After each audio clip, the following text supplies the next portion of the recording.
Vanilla Elden Ring has 5 gravity sorceries, and I'm gonna be real with you here for a second, they're all pretty lackluster. This is where the Convergence mod comes in. It adds tons of new weapons, spells, bosses, even entirely reworked areas, and we'll be exploring all of those today, as the Starcaller. Now, as always, make sure to subscribe because literally 0.9% of you are, and it's the least you can do for the hours I spend up here, every single day. Anyways, I could run my mouth for hours, but I won't subject you to that punishment, so without further ado, let's call some stars. Now, I'm not sure about you, but I always make my characters malnourished or morbidly obese. I decided to go with the latter today and named him Genitalia, which seemed fitting. From there, we spawned in at our new starting location, where everyone around me turned out to be ops. Mohg! No one in this world likes me! Anyway, I wanted to see what sorceries we spawned in with, and overall, not too bad. We got Gravity Well, which has a new animation, Rock Burst, which is pretty self-explanatory, and Shatter Earth, which is really good in crowd control situations. With our spells in hand and 3 liters of Jack Daniels in our system, it was time to make our way to the first rune. If you've never watched a Convergence mod video before, then I'll elaborate. Every class has a path with 4 rune locations on it. These runes grant you additional sorceries specific to your class, so you're absolutely loaded by the end. Anyways, our path is directing us to Earthbore Cave, which just so happens to be mere steps from our starting location. That's when I realized we had a problem. Yeah, the whole cave was really dark. That meant I couldn't look at the cool gravity decorations or anything. Instead, we had to run as fast as we could to the boss, which, luckily for us, was a great winged dame. These things are just bats on steroids, so the first half of the health bar was a piece of cake. It was at that moment I realized I forgot to allocate myself some magic essences. However, we have a dagger for a reason, and I'm certainly not afraid to use it. The boss overall was pretty easy, and we were able to cop ourselves a shimmering rune of gravity. I promise, these will be the last spells we get for a while. Anyways, we got Rock Sling, which fires 3 rocks instead of 2, Gravity Armor, which is a buff that increases physical damage absorption at the cost of slower movement speed, Rock Blaster, which is like Shatter Earth but you can hold it, and Collapsing Stars, which has a new cast animation. Overall, some pretty alright spells, especially Collapsing Stars, and with that, we can head out into the open world once more and farm some upgrade points.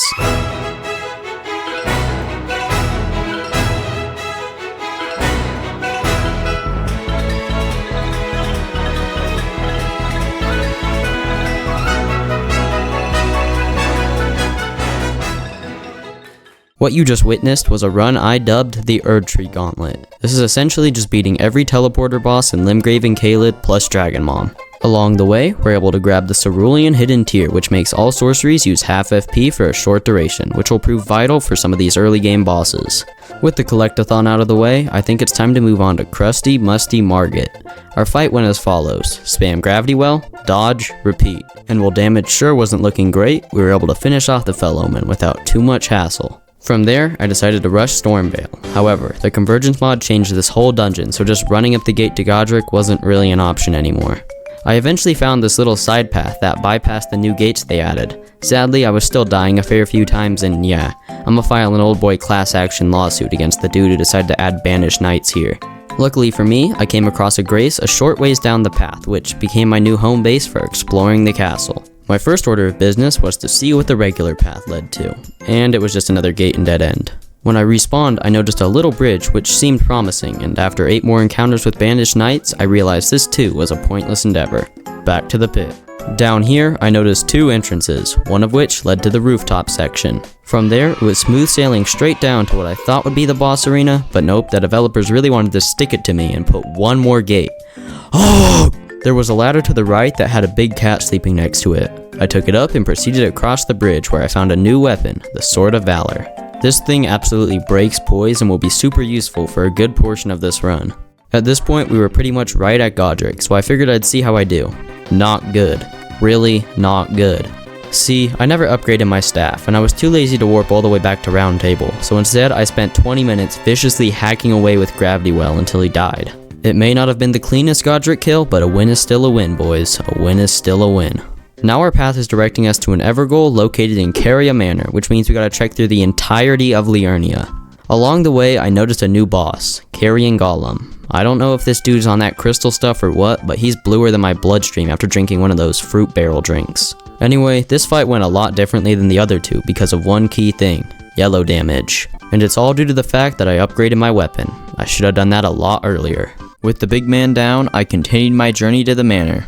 Now, I knew something was off right from the get-go because there weren't any more arrows showering me. I should probably go take a shower. I rode right on up and noticed a new snow theme with the place, which makes sense. FromSoft, how'd you mess up that badly? Anyways, I was interested to see what they did to the inside. Then I realized, they turned this bad boy into an entire Tier 1 Legacy dungeon. This normally wouldn't be an issue, but our path says the Sword of the Cosmos is located in it, so that means we have to explore every inch because the dude who writes descriptions couldn't be more specific. Literally 3 steps in, a knight on a horse appeared. However, it was nothing the Blade of Valor couldn't fix.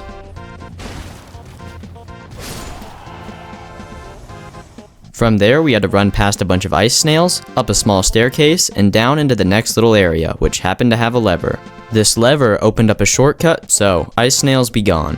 Next, we headed up the walkway, which had a big pack of wolves. This is where Gravity Well really shone. See, it has a feature that allows it to stagger enemies and pull them towards you. This can be heavily abused to our advantage. Yay! Anyway, there was a little path up that led to the ramparts, and I'm not gonna hold you, these can get really tedious at times. I eventually came across a big ice thing. However, when I hit it, it turned into a giant. God knows where that came from. A short ways down the path, I came across yet another one, which turned into a battle mage. I don't really get how they pick what goes where, but either way, it's a cool idea. Anyways, from there, I unlocked a shortcut and continued my meticulous search through the area. This eventually led me to a place that was previously gated off, which brought me to my next section, rooftops. Now, when I tell you I combed through this area, I mean it. Not 1 inch went untouched. I'm pretty sure I even made it to places I wasn't supposed to be. Still no luck. All I want is a space sword, man. The grind must continue though, so I moved on up to where Loretta would normally be, except it wasn't Loretta, it was Rhys, Carian, Paragon. This brand new boss brought plenty of misery to me because it combines the 7 Spears moveset from Sekiro and the Knight's Cavalries from Elden Ring. Both bosses I really suck at. Your boy stayed determined though and eventually had the moveset down pat. We start this off by getting as many attacks in as possible before quickly rolling away. This allows us to squeeze in a few more gravity balls and dodge whatever BS he throws at us. That strategy brought me directly to phase 2 where he starts summoning swords above his head. This is where things started falling apart because your windows of opportunity get a lot smaller and he punishes hard if you mess up. I swear, the amount of times I was microseconds away from being hit were crazy. Anyways, the key takeaway I got from this fight was wait your turn, and believe me, I wish I learned that in preschool. With the boss down, I figured we'd be good to go up to the Ever goal, but the Convergence devs had other plans for me. They decided to expand the area, so everything we just went through there was only half my suffering. To make it worse, they added a dragon that scorches the bridge, and that really set a tone for the rest of the place. I made my way down an elevator and through a courtyard where I annihilated every enemy I saw so I could just look for the Sword of Cosmos, and as you probably guessed, no luck. I scoured my way through the next 2 big rooms, which brought me to another boss, and your Ice Guardian. Now, I'm sorry, but I have nothing to say about this dude. He's cool and all, but I destroyed him on my first attempt. This guy wrapped up the dungeon though, which meant all my searching yielded nothing. It was at that moment I had a mental breakdown and looked up where the weapon was at. And yeah, it was a stupid little staircase thing I missed. The sword was pretty sick though. Anyways, we came here for the spells, so I backtracked through the manor, found the Evergoal, and kicked some Onyx Lord butt. This gave us the glowing Rune of Gravity, which yielded some fine spells. The first of which was Meteorite. I believe it's unchanged from base game, and yeah, it's not that great. Next is Implosion, which pulls enemies in and does some pretty good damage. Another really good spell we have is Rock Heave, which is like Rock Blast, but has a way better area of effect. And finally, we have Distortion Field, which creates an area around you that most regular enemies can't get into. Our sorceries are starting to look pretty good if I do say so myself. We're now given 2 options. We can either go to Radahn or Rennala for our second Great Rune. I'll have you guess what I went with. Yup, Radahn. Seeing as he has an armor set listed in our path, it was the obvious choice. Now, saying I'm gonna get to him and actually getting to him are 2 completely different things because the Convergence devs reworked this entire area too. Great. Nah, I'm just messing around. This was actually a really cool rework and one of my personal favorites. It also let me try my space sword out. Anyways, the path forward was actually really hidden because you had to climb up this thing and jump off the side. This allowed us to storm the castle with mischief and mayhem.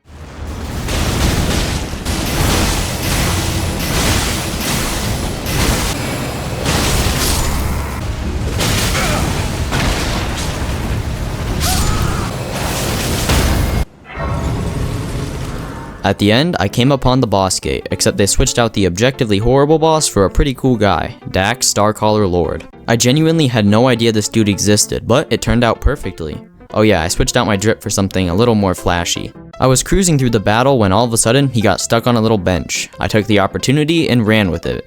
Oh, how the mighty have fallen. Seeing as he was a Starcaller Lord and I just killed him, that should make me a Lord, right? Anyway, with our Lord status, I decided to take on the high and mighty Radon, which is why I came here in the first place, with some buddies of mine, and by that I mean summons. I never have trouble with this fight, and this attempt was no different. Up to Altus. I immediately started this off by warping to the Erd Tree up there. For some reason, the boss guarding it was tough as nails, so that was suboptimal, but either way, he was bound for the pits. No one gets between Genitalia and his next rune. Oh, speaking of that, it's located at the Falling Star Beast in Mount Gelmir, so that means we have to take the long path again. I know I said this in another video, but I swear, these ladders were George R.R. Martin's only contribution. Anyways, after a painfully long time, we finally made it up to the crater, where the poor bloke had a really hard time hitting me on my horse. I mean, we were absolutely violating this guy, he didn't stand a chance. After he fell, he dropped the Shining Rune of Gravity, and I am not gonna ask where that's been. Anyways, we got Cosmic Tunnel, which is a movement spell that teleports you forward, Meteorite of Astel, which we didn't really use much, Collapsing Nebula, which is like collapsing stars but with some little explosions, and Meteor Sling, which is incredibly good, but we won't be able to use it for a while due to its high intelligence requirement. Speaking of intelligence, ours is hot garbage because I decided to put a lot of levels towards health and mind. That means we need some upgrades, through the Erd Tree Gauntlet. Oh, I think I forgot to explain how this actually works. In the Convergence, every Erd Tree has a teleporter with a boss associated with it. These teleporters allow you to warp to other Erd Trees anywhere in the game, regardless of your position. I did already kill some bosses in Gelmir, so we'll be skipping that, but we still have a couple more regions left. In Liurnia, we kill a giant crystal crab and an ancestral shaman. In Altus, we kill a blighted omen. And in the mountaintops, we kill Deathrite Bird, Grand Flame Prelate, and Walmart Fire Giant. I mean, you can't convince me this isn't just a knockoff version of him. This run alone did get us 40 intelligence and a total soul level of 70, which I think is more than enough to attack the capital. Now, I know Draconic Tree Sentinel is optional in the Convergence, but I was pretty eager to test out my new upgrades, and look at that, Gravity Well's doing some yellow damage again. Hooray! After him, I pushed my way into the city, where I realized something. The new update reworked this entire dungeon too. Luckily for us though, none of our gear is located here, so we just have to figure out where to go.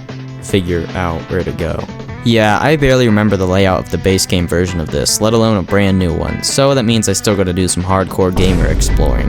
The first little area was pretty unchanged except for a few enemies, and with Cosmic Tunnel, I was able to speed run to the next Grace. This is where things get interesting. See, there's a whole little broken city down here, and we have to weave our way through to get to Godfrey. Or so I thought. That's right folks, the hour I spent down there was all for virtually nothing because the path forward turned out to be a little staircase next to the main road. This staircase brought us up to the Colosseum, which was essentially a tree branch length away from the boss gate. Now, I was still expecting to fight Godfrey, so you can imagine my surprise when I encountered Sigurd, Knight's Captain. I'm not exactly sure what moveset he has, but Distortion Field definitely was not keeping him out. Collapsing Nebula was a different story though, because our damage was looking pretty good with those explosions. Combining this and more Gravity Well made for a fairly simple fight, which let us move on up to Morgott. Now, I'm not exactly sure what happened, but I was struggling with this guy. I don't even think he changed from base game, but it seemed like I was getting hit by everything. That's when I remembered, we have one rune left and it's located in Yellow Annex Tunnel. The actual place itself was a piece of cake to get through. The boss, on the other hand, was a nightmare. Yeah, it was Astel. This guy was even harder than Morgott, so I just decided to go back, where I guess the annoyance from Space Slug fueled me to beat him first try.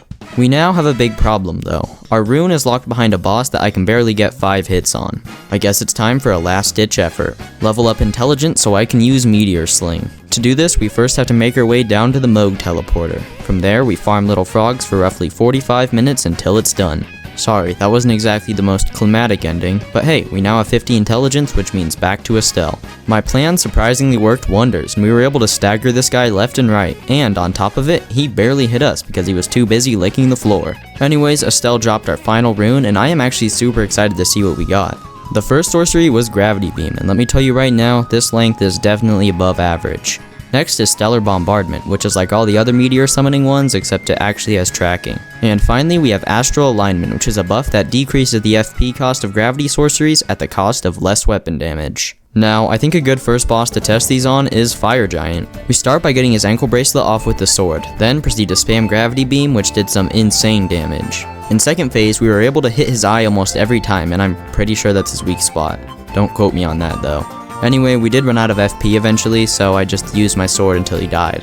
With 600 milligrams of caffeine running through my veins, I decided to face off against Mohg next, where, for some reason, he got staggered over and over, which made this literally way too easy.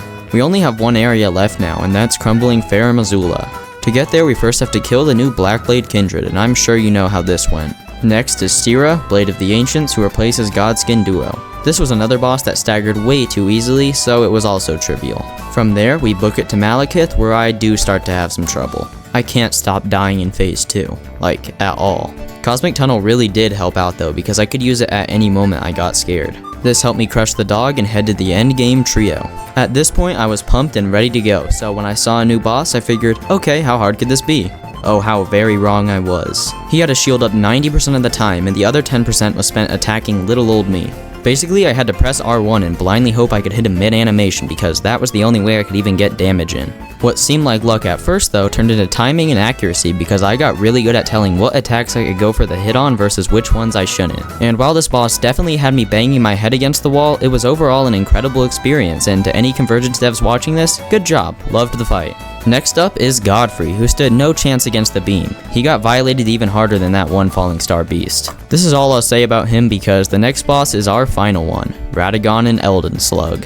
For the first phase, I used a combination of spells and melee weapons, but in second phase, I just let it rip and annihilated the beast with all the FP I had. From there, we mend the Elden Ring and claim our spot as Lord. I had an incredibly fun time with this playthrough, and I hope you enjoyed because I put in overtime hours to get this out before Shadow of the Erdtree, and believe me, I could have been doing anything else. Anyways, let me know if you want this to be a series because there's 24 other classes in the Convergence, and I'm always down for whatever ones you want. As always, thanks for clicking my video out of the 3.7 million uploaded every single day, and bye!